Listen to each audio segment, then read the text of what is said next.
నమస్కారం.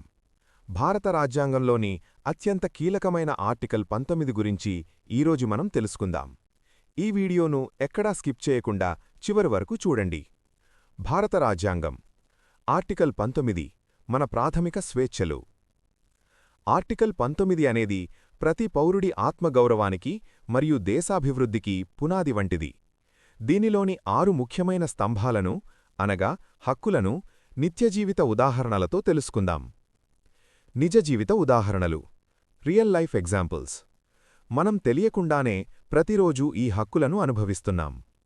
వాక్ మరియు భావ వ్యక్తీకరణ స్వేచ్ఛ.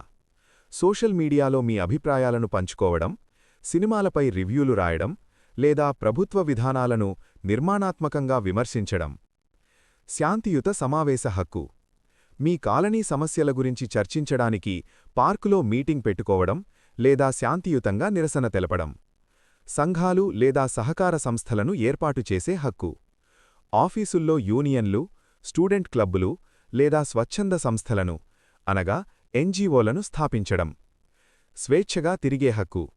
పర్యాటకం కోసం కాశ్మీర్ నుండి కన్యాకుమారి వరకు ఎటువంటి ప్రత్యేక వీసాలు లేదా అనుమతులు లేకుండా ప్రయాణించడం. నివాస మరియు స్థిరపడే హక్కు.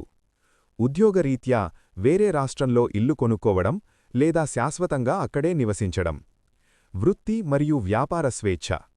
సాఫ్ట్వేర్ రంగంలో చేరడం, డాక్టర్ అవ్వడం లేదా మీకు నచ్చిన వ్యాపారాన్ని చట్టబద్ధంగా ప్రారంభించడం. ఆసక్తికరమైన అంశాలు. Did you know? పత్రికా స్వేచ్ఛ. రాజ్యాంగంలో ప్రెస్ ఫ్రీడమ్ అని విడిగా ఎక్కడా రాయలేదు, కానీ సుప్రీంకోర్టు దీనిని ఆర్టికల్ 19A భాగంగానే గుర్తించింది. మౌనంగా ఉండే హక్కు. మాట్లాడే హక్కుతో పాటు మాట్లాడటానికి నిరాకరించే హక్కు కూడా మీ ప్రాథమిక హక్కే. డిజిటల్ హక్కులు. ఇంటర్నెట్ వాడకమనేది కేవలం సౌకర్యం మాత్రమే కాదు, అది ఆర్టికల్ 19 కింద మీ ప్రాథమిక హక్కు అని కోర్టులు స్పష్టం చేశాయి. లక్ష్మణరేఖ. పరిమితులు. Reasonable restrictions. హక్కులున్నాయి కదా అని బాధ్యత లేకుండా ప్రవర్తించడానికి వీలులేదు. దేశభద్రత మరియు ప్రజాక్షేమం కోసం ప్రభుత్వం కొన్ని పరిమితులు విధిస్తుంది. ముఖ్య గమనిక: మీ స్వేచ్ఛ ఇతరుల ముక్కు దగ్గర ముగుస్తుంది. అంటే మీ హక్కు ఇతరుల హక్కుకు భంగం కలిగించకూడదు.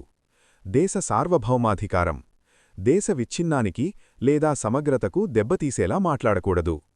పరువు నష్టం. డెఫమేషన్.